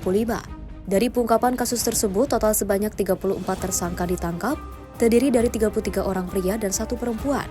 Mereka ditangkap saat mencoba menyelundupkan narkoba melalui Seaport Interdiction, Pelabuhan Bakauheni menuju ke Pulau Jawa. Barang bukti yang disita berupa 119 kg sabu dan 278 kg ganja. Dari jumlah tersebut, 82 kg sabu dimusnahkan dengan direndam solar lalu dibakar. Sementara seluruh ganja dimusnahkan dengan cara dibakar. Barang bukti sabu dan ganja. Untuk sabu itu sebanyak 119,91 kg dan ganja ini 276,4 kg. Ini hasil kegiatan kita, kegiatan rutin ditingkatkan selama bulan April sampai dengan bulan Juni 2025. Memang banyaknya kita pengungkapan di Seaport Bakauheni ini. Ya, kurang lebih sebesar 120 miliar lebih ya untuk barang bukti yang kita lakukan penyitaan ya pada bulan April sampai dengan bulan Juni 2025 ini ya.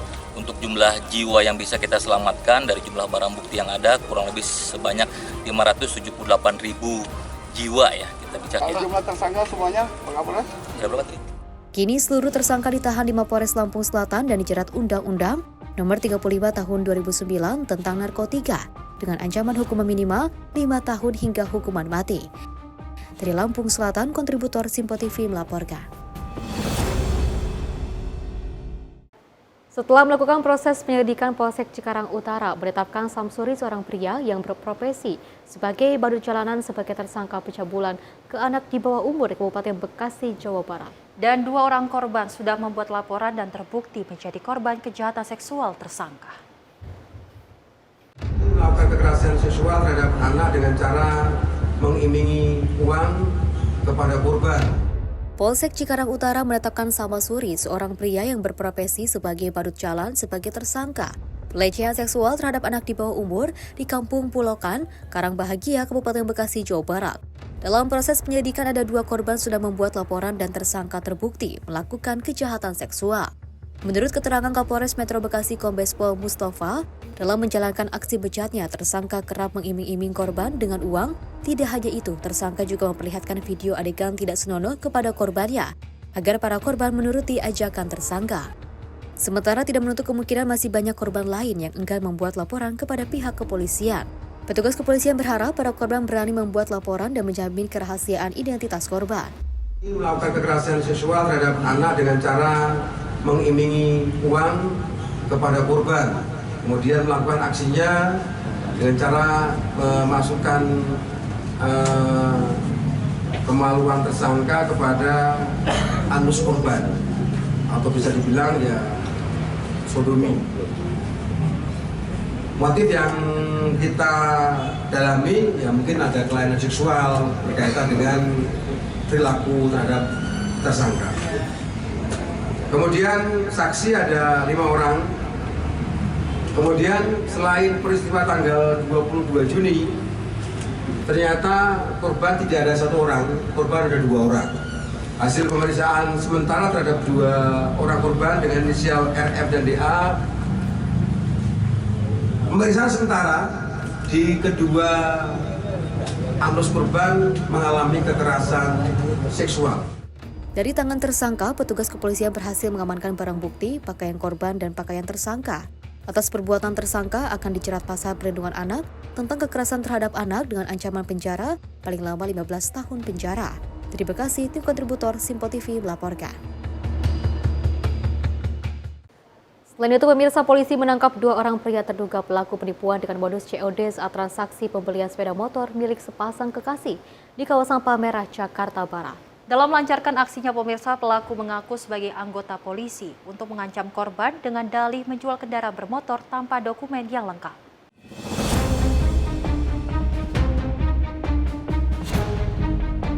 Inilah detik-detik di saat anggota Satreskrim Polres Metro Jakarta Barat melakukan penangkapan terhadap terduga pelaku penipuan jual beli sepeda motor milik sepasang kekasih. Mereka ditangkap petugas di rumah kontrakannya di 2 lokasi berbeda di kawasan Kapuk, Cengkareng, Jakarta Barat. Dari penangkapan tersebut, polisi berhasil mengamankan barang bukti sepeda motor milik korban yang sudah dicat hitam yang rencananya akan dijual oleh para pelaku. Wakasat Reskrim Polres Metro Jakarta Barat AKP Raden Dwi Kenardi Dewanto Partista mengatakan pelaku yang juga diamankan berjumlah 2 orang. 1 setelah pihaknya menerima laporan korban terkait kasus tersebut. Meski demikian, saat ini penyidik masih melakukan pemeriksaan mendalam terhadap kedua pelaku yang menggunakan modus dengan mengaku sebagai anggota polisi dalam melancarkan aksinya. Laporan polisi terkait penipuan yang dilakukan oleh seorang yang mengaku anggota Polri. Kami dari tim Satreskrim Polres Metro Jakarta Barat melakukan penyelidikan dan dapat mengidentifikasi pelaku. Pelaku jumlah 2 orang kami dapat amankan di daerah Cengkareng. Saat ini pelaku masih dalam tahap penyidikan yang dilakukan oleh unit Resmob. Sebelumnya viral di media sosial saat sepasang kekasih di Jakarta Barat menjadi korban penipuan jual beli sepeda motor oleh pelaku yang mengaku sebagai anggota kepolisian dari Mabes Polri. Peristiwa tersebut terjadi di kawasan Palmerah, Jakarta Barat. Korban bernama Adelia dan kekasihnya Yusuf diketahui menjual sepeda motor keluaran tahun 2018 seharga 6 juta melalui media sosial Facebook. Dalam unggahannya, korban mencantumkan bahwa motor tersebut hanya dilengkapi STNK atas namanya tanpa BPKB karena buku pemilik kendaraan tersebut hilang. Dari Jakarta, kontributor Simpo TV melaporkan.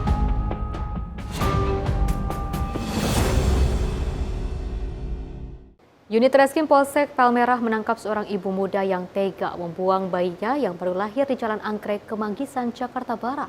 Polisi mengungkap motif pembuangan bayi tersebut lantaran pelaku menutupi aib dan juga malu melahirkan bayi hasil hubungan gelap.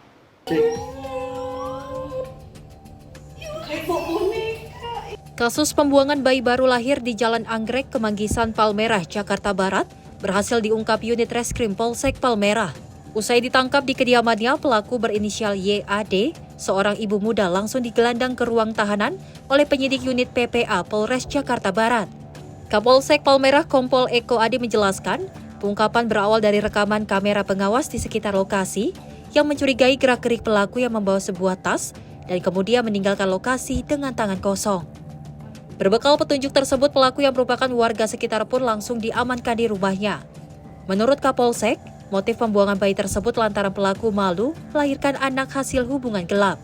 Pada saat bayi tersebut diamankan, berdasarkan info dari masyarakat yang pertama kali menemukan kondisinya saat itu bayi tergeletak di jalan dengan kondisi tidak menggunakan pakaian di dekat semak-semak. Nah, kemudian di sebelahnya itu ada tas plastik warna biru. Untuk motifnya, menurut hasil pemeriksaan bahwa yang bersangkutan itu merasa malu dan juga takut karena telah melahirkan bayi hasil hubungan gelapnya. Untuk mempertanggungjawabkan perbuatannya, pelaku dijebloskan ke jeruji penjara dan terancam hukuman di atas 5 tahun kurungan penjara. Dari Jakarta, kontributor Simpo TV melaporkan. Pemirsa, CK pengamen waria yang sempat viral karena marah-marah kepada karyawan apotek kembali berulah. Kali ini dirinya mengamen dengan melakukan intimidasi dan juga mengancam korbannya. Tidak hanya itu, pemirsa, pelaku bahkan mengambil bumbu penyedap rasa dari gerobak pedagang makanan hingga memancing keributan. TGM alias CK, pengamen waria yang mengamuk di sebuah apotek di kawasan Kembangan, Jakarta Barat dan sempat viral di media sosial berulah kembali. Tak juga jelas setelah sebelumnya Cika ditahan di Polsek Kembangan beberapa saat lalu. Yang bersangkutan kembali berulah di Jalan Pesanggerahan, Muria Utara, Kembangan, Jakarta Barat. Korbannya kembali menyasar seorang perempuan, di mana korban bernama Aurel mengungkapkan saat kejadian ia sedang menunggu kekasihnya menjemput, lalu membeli jajanan ringan, dan pelaku datang mengamen kepada pedagang. Niat baik korban memberikan uang kepada pelaku, namun pelaku berbalik arah dengan mengatakan bahwa uang yang diberikan sobek dan meminta uang yang lain. Korban yang hendak menukarkan uang ke pedagang, pelaku lantas marah dan mengancam korban, lantaran belum juga diberikan uang yang pelaku minta. Pengamen ini sempat berdebat dengan kekasih korban hingga terjadi perkelahian, lantaran pelaku memprovokasi dengan mencuri penyedap makanan dari gerobak pedagang. Sang waria tersebut akhirnya dijatuhkan kekasih korban dan diberi salam olahraga. Ceritain kemarin kronologis kejadian seperti apa ya? Ya, jadi kan saya lagi nunggu jemputan. Terus saya sempat beli jajan dulu kan. Terus tiba-tiba ada banci ngamen minta uang ke abang-abang yang jualan. Terus saya inisiatif, saya keluarin uang. Dia mas pakai uang saya aja. Terus saya kasih lah ke bancinya. Terus banci itu nyamperin saya. Dia bilang gini, "Ih, uang lu robek, ganti dong," kata dia gitu kan. Terus saya bilang, "Oh ya maaf ya, saya tukarin dulu uangnya." Terus saya tukarin sama tukang bilungnya kan. Nah tuh terus dia langsung motong pembicaraan saya, dia bilang gini, udah sini lu kasih gua aja, gua kerjain balik lu, kata dia kayak gitu kan. Korban berharap pelaku dapat dijerat dengan hukum. Pasalnya setelah korban viralkan kejadian tersebut, banyak yang melaporkan kejadian intimidasi yang dilakukan Cika kepada korban melalui direct message. Dari Jakarta, tim kontributor Simpo TV melaporkan. Informasi lainnya, pemirsa, kemunculan sumber air jernih dari akar pohon beringin di Desa Tapos, Kecamatan Tiga Raksa, Kabupaten Tangerang, Banten, menghebohkan warga. Fenomena alam yang tidak biasa ini membuat warga berbondong-bondong untuk mengambil air tersebut, lantaran dianggap memiliki kekuatan sakral.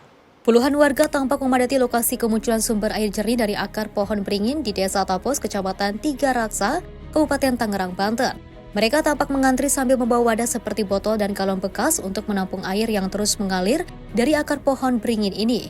Bahkan beberapa warga di antaranya terlihat mencuci wajah mereka dan langsung meminum air akar pohon yang juga dianggap mereka memiliki kekuatan sakral.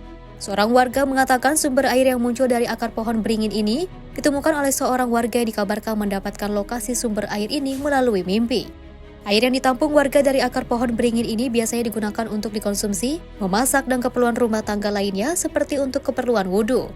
Ada 10 harian, kalau 2 minggu belum tentu ya, belum ada ya. Setiap hari ramai Bu warga kesini Bu? Ramai aja yang kesini berduyun-duyun ngambil air. Itu warga semua di mana-mana kesini pada kesini. Itu buat apa aja sih biasanya digunakannya? Digunakannya buat cuci muka nggak apa-apa, buat diminum, mandi, terutama pokoknya wudhu. Pokoknya buat kebutuhan semua orang lah. Oh kayaknya sih kalau itu airnya jernih sekali, nggak tahu ya bedanya apa. Ya udah air aja, buktinya bening aja gitu. Di sumur gede. Kalau diminum rasanya kayak air mineral yang biasa kita minum. Gitu, nggak apa-apa itu, nggak ada. Misalnya nggak ada yang kayak kuman-kuman, nggak ada. Sempet juga kerbau di sini dimandiin. Nggak boleh kerbau mah, itu berarti nggak ridho kali ya. Harusnya buat manusia gitu, semua orang. Manusia siapa aja boleh, yang penting jangan pakai buat binatang. Sementara itu, Ketua MUI Kecamatan Tiga Raksa, Idrus, berpesan kemunculan air dari akar pohon beringin ini tidak dikaitkan dengan hal-hal yang mistis dan juga keyakinan tertentu.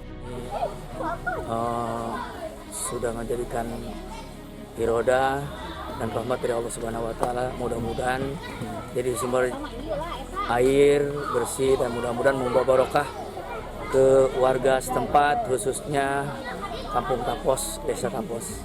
Ya kalau saya sih ini mudah-mudahan jadi barokah, ya jangan dikomersilkan. Yang tadi juga saya dengar terhadap ahli warisnya tanah ini, silakan yang mengambil air cuma amanat dari leluhurnya, jangan dibisniskan. Gitu. Mungkin untuk selanjutnya ya mungkin keterlibatan nanti dari pihak desa mungkin disalahgunakan oleh masyarakat gitu terkait keyakinan yang lain gitu Pak. Ya justru itu yang saya khawatirkan, mudah-mudahan tidaklah. Karena saya tahu dari Tapos ini semuanya agamis, insya Allah. Mungkin kesini juga karena tertarik airnya bersih aja. Gitu. Meski demikian, masyarakat sekitar boleh memanfaatkan sumber air dari akar pohon beringin ini untuk keperluan rumah tangga dan keperluan lainnya. Meski demikian, masyarakat sekitar boleh memanfaatkan sumber air dari akar pohon beringin ini untuk keperluan rumah tangga dan juga keperluan lainnya. Untuk menghindari munculnya polemik, MUI Kecamatan Tiga Raksa meminta warga untuk tidak menambahkan ornamen apapun di lokasi penemuan sumber air tersebut. Dari Tangerang, Mujib Latumairisa, Simpo TV melaporkan. Informasi lainnya, pemirsa, hujan deras mengguyur wilayah Kabupaten Garut selama lebih dari 12 jam mengakibatkan banjir hingga longsor. Dengan curah hujan yang tinggi, pemirsa, aliran sungai Cimanuk meluap hingga merendam sedikitnya 6 kampung di Kecamatan Tarogong Kidul. Kenaikan debit air di Sungai Cimanuk menyebabkan puluhan rumah di kawasan padat penduduk tergenang air banjir. Pihak kepolisian bersama warga dan aparatur desa bergotong royong untuk melakukan evakuasi korban terdampak. Perkampungan yang terdampak banjir di Tarogong Kidul ialah Kampung Lame, Kampung Sudika Indah, Kampung Sukaasih, Kampung Mekarsari, Kampung Bojong Sudika, dan juga Kampung Mekarsari. Jumlah rumah terdampak mencapai 269 unit. Kapolsek Tarogong Kidul AKP Agus menerangkan pihaknya turun ke lokasi banjir untuk memastikan keselamatan warga. Tim redaksi Simpo TV melaporkan. Potongan video pesawat Batik Air yang mendarat miring hingga bagian mesinnya nyaris menyentuh landasan. Dan sang pilot berhasil mengembalikan kembali posisi pesawat dan juga mendarat dengan normal.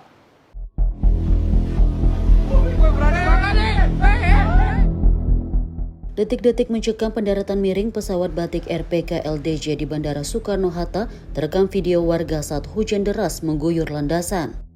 Dalam video yang beredar, terlihat detik-detik pesawat itu mendarat di lintasan. Namun karena hujan deras dengan angin kencang di sekitar bandara, membuat pilot kesulitan untuk mendaratkan pesawat tersebut. Corporate Communication Strategic of Batik Air, Danang Mandala Prihantoro mengatakan, saat itu ada kecepatan angin yang bertambah saat kondisi cuaca hujan. Danang menyebut secara limitasi atau batas maksimal, kecepatan angin tidak ada yang dilanggar, sehingga pesawat tetap dalam kondisi aman untuk mendarat. Setelah proses pendaratan, Danang menyampaikan tim teknisi melakukan inspeksi menyeluruh terhadap pesawat. Hasil pemeriksaan menyatakan tidak ditemukan kerusakan dan pesawat dinyatakan aman serta layak untuk melanjutkan operasional. Tim redaksi Sinpo TV melaporkan. Pemirsa, jenazah nelayan yang hilang saat melaut akhirnya berhasil ditemukan oleh tim SAR gabungan. Dan tim SAR berhasil menemukan di perairan Panarukan Situbondo sekitar 200 meter dari lokasi awal kejadian. Setelah 2 hari dinyatakan hilang saat melaut untuk mencari ikan, M. Jainul Hasan 30 tahun akhirnya ditemukan dalam kondisi meninggal dunia oleh tim SAR gabungan pada Minggu 29 Juni 2025. Jenazah warga desa Dauwan, Kecamatan Suboh, Situbondo itu ditemukan di perairan Panarukan sekitar 200 meter dari lokasi terakhir korban terlihat. Korban ditemukan sekitar pukul 6.30 waktu Indonesia Barat dalam kondisi meninggal. Tim SAR langsung mengevakuasi jenazah ke darat untuk diserahkan kepada pihak keluarga. Seperti diketahui dalam operasi pencarian hari kedua, tim SAR mengerahkan 2 unit Search and Rescue Unit Air dengan perahu karet yang menyisir perairan seluas lebih dari 10 mil laut. Tak hanya di laut, penyisiran darat di sepanjang garis pantai juga dilakukan guna memperluas jangkauan pencarian. Tim redaksi Sinpo TV melaporkan. Pemirsa, sebuah rumah semi permanen di Kampung Rawaterong, Kabal Kalideres, Jakarta Barat ambruk. Diduga penopang rumah yang lapuk dimakan usia tak mampu menahan guyuran air hujan selama 2 hari. Beruntung salah seorang anggota keluarga yang tengah memasak di dapur berhasil lolos dari robohan bangunan saat mendengar suara gemeretak kayu sebelum ambruk.